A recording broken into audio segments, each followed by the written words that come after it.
Hi friends, it's Tracy from the Financial Freedom Diary, and today we are back to do my monthly budget for the month of April in the Budget Moms workbook. If you're new to my channel, please subscribe below. I hope you all are having a super fantastic day. Today I'm going to be doing something totally different. I know I told you guys that I was going to try to use up the last 3 of the cash flow plan worksheets from Ramsey Solutions, but I decided to go ahead and just try that in here to see if I could make it work for me. So I've already set up the monthly view. I have not added any like sticker kit type things. I did designate what my paychecks were going to be. If you're new to my channel, I get paid twice a month. I'm a salaried employee. It's the last day of the month and the 15th of the month, and on YouTube we get paid on the 21st.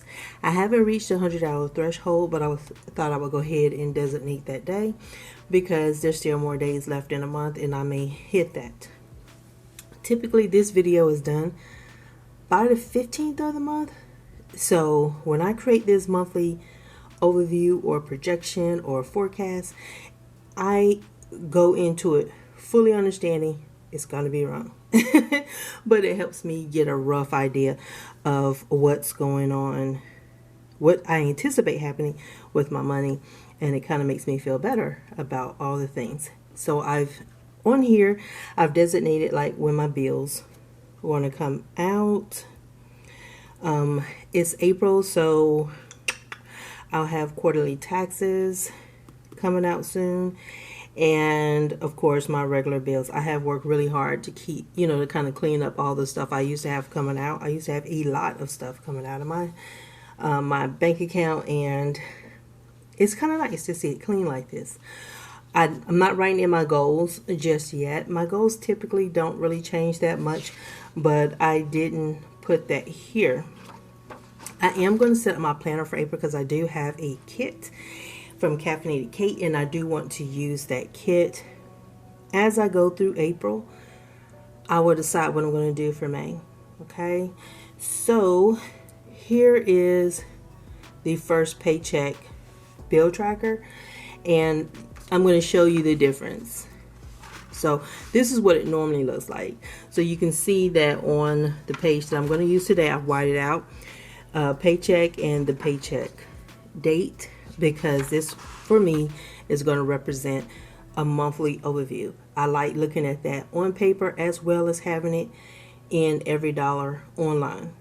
I like using EveryDollar because EveryDollar does math better than I do. Even when I do it on paper, I typically mess up.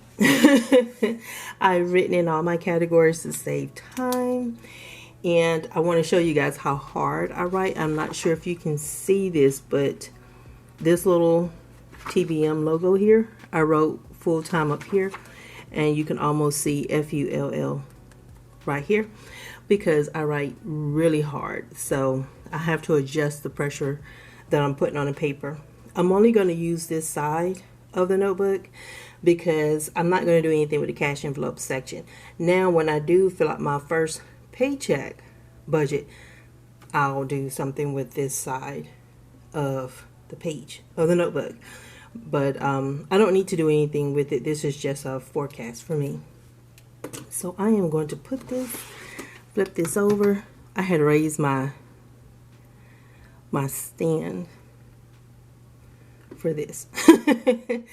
This is so different.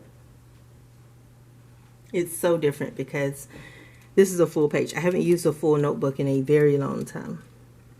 So my full-time job, I get paid over the month for my full-time job. I'm going to make $5,344.92. Now, something you're going to see different this month. My sons are going to be paying rent this month. They're going to be paying $400. So that means I need to stop knocking and entering. You not have to knock and wait for them to tell me to come in. Cash envelope savings, I'm projecting $60.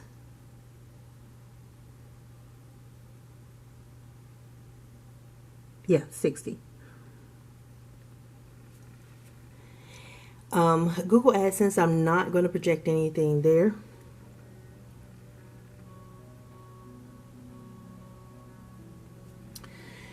And so we're going to get into my bills. I kind of separate everything so it's easier for me to look at this way when it's all together. Sometimes I don't know why I have a hard time seeing. Now, one of the things I did write in was my quarterly taxes. I have to move money from my sinking funds up into probably like the cash savings and then to project that out. So I'm not going to budget anything for the quarterly taxes because I'll be paying for January, February, and March. And I haven't gotten my YouTube earnings for March, so I don't know what the March amount is. So I'm not going to budget that yet, but it will go into the actual side when I wrap everything up. So for the boys, for my sons, they get $120 for the month. That goes directly into their savings accounts. That's an ugly too. And it typically happens, it's going to be the 31st and the 15th. Rent is due on the 1st. I am going to estimate $10.56, and that's because you guys know to pay my rent online there's a fee like $3.95, and if I'm remembering correctly the rent is going up to $10.52 and then the $3.95, so I'm just going to round up to $10.56. My utilities, that's light, gas, and water, they are due on the, I want to say the 28th or 29th. Since it's April, it should be pretty warm, or you know, with our weather, I don't know. I'm going to go with $275. Going to knock that back down. My portion of the cell phone bill, which is typically due by the 17th, and that's been moving around, which is kind of weird. My portion is $75. My internet used to be on the 15th, but now has been falling on the 16th. And I'm going to budget $112 there. Gas for the car. I'm not sure if we're going back in the office. I haven't heard anything yet. So gas for the car, I'm estimating $80. I get my first shot in April. I don't remember when I made my appointment, so I know I have that, and I have to go back to the dentist in April. Health insurance, I'm going to estimate $28. What is it? Yeah, I'm going to go with $28. I cannot for the life of me remember how much it was. $28. Identity theft is easy. It's about $7. Auto insurance, I'm estimating $95. I guess if I put some dates on here. Health insurance, $31st and the 15th. Identity theft is the same, the 31st and the 15th. Auto insurance comes out on the 28th. It's one of the few that stays put. The subscription, I only have one, and that's my iCloud for storage, and it's about the 5th that it comes out, 5th or 6th, and it's $2.99. So I'm going to budget $3. Personal. You'll see I have personal up here in the bill section and personal down here in the envelopes. Part of my personal stays in my checking account for $50. This is what I use to buy my kits. Quarterly taxes, I'm not going to budget anything right now. Once I know what March is, I'll take that money from the sinking fund and just pay it because everything is in that account. And it's over there in Capital One. So let us see. I'm trying to jump ahead. Oh, it is new. Let's see. Hopefully you guys can see my calculator. The boys 120, rent 1056, utilities 275, cell phone is 75, my internet is 112, the gas from our car is 80, health insurance 28, identity theft 7, auto insurance 95, subscription $3, personal $50, and so that's $19.01.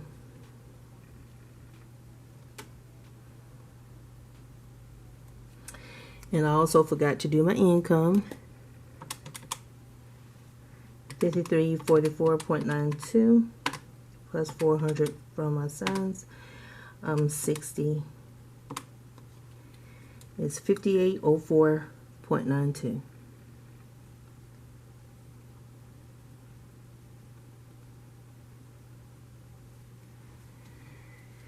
There. Now I'm going to subtract out 1901. I'm going to add this up one more time because you know I don't trust myself. 120, 1056, 275, 75, 112, 80, 28, 7, 95, 3, 50. So yeah, 1901.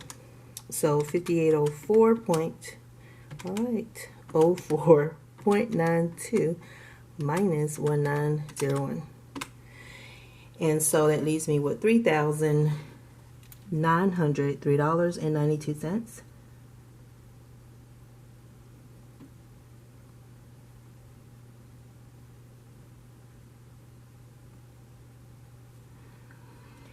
And for what was left over, I'm going to bring that on down here for 3903.92. Now groceries, you guys know that I do this based on the number of Sundays. So that's 1, 2, 3, 4 Sundays in April. And so that is going to be $300 for groceries. I'm sorry, I just smushed at 3. So 300. For laundry, it's always $45. Household is $50. And my personal money is the other $50 in cash that I take out. So the total for this section, 300 plus 45 plus 50, 445. And this rarely changes for me. I like, let me move this up. Sorry. I have to keep some things as simple as possible.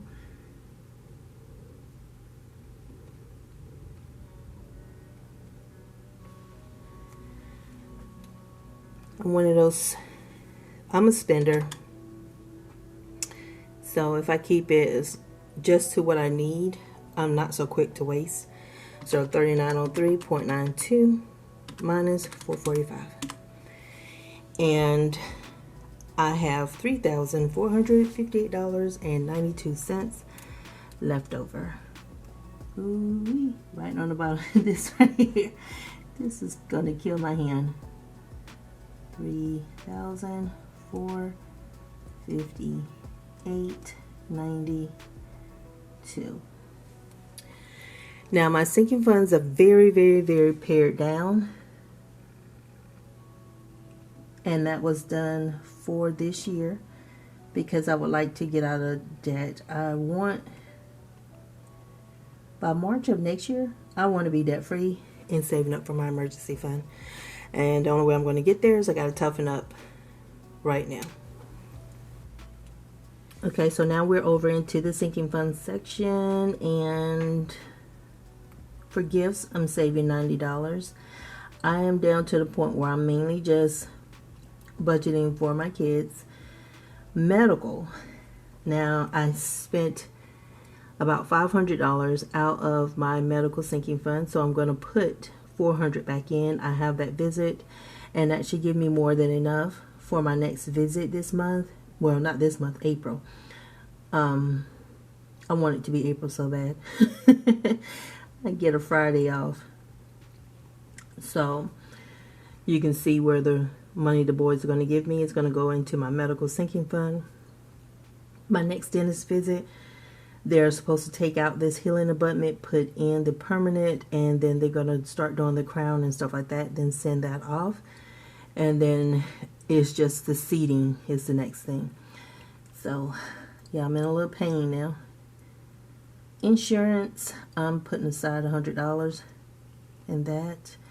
Quarterly taxes, I'm not budgeting anything.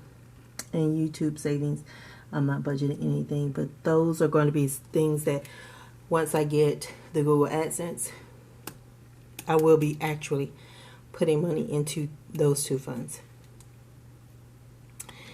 So it looks like $590 is what I need for sinking funds.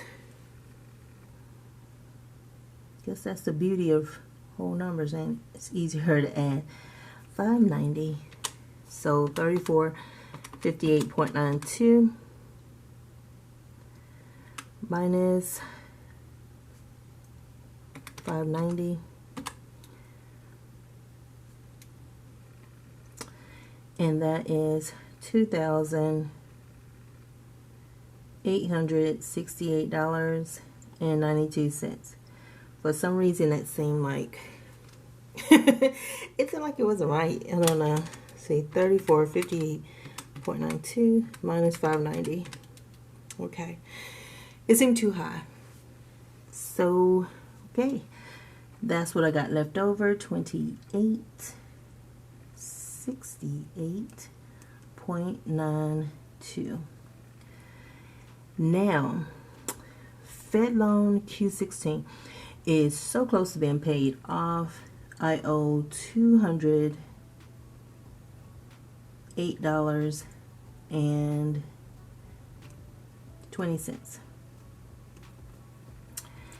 The next loan in my snowball is going to be R18. So I'm going to save that one for last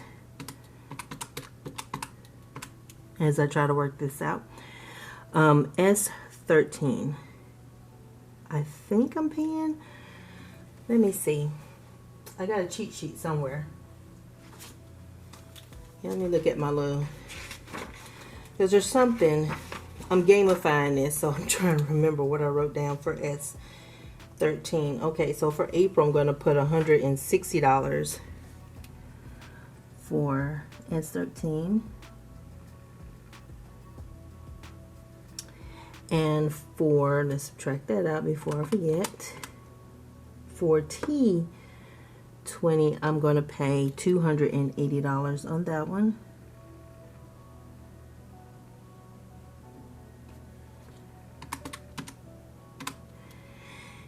And so that's going to allow me to pay $2,220.72.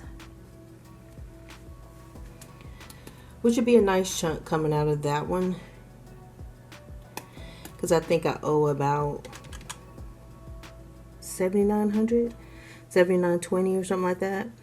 So that'll be a nice chunk of money. So 208.2 plus 220.72 plus 160 plus 280, and that's $28.68.92, and I have no money left over.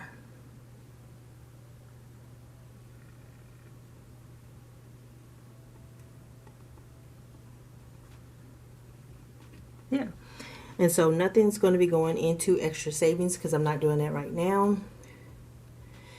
And I am shoring up that medical fund just to make sure. So I should have a zero-based budget.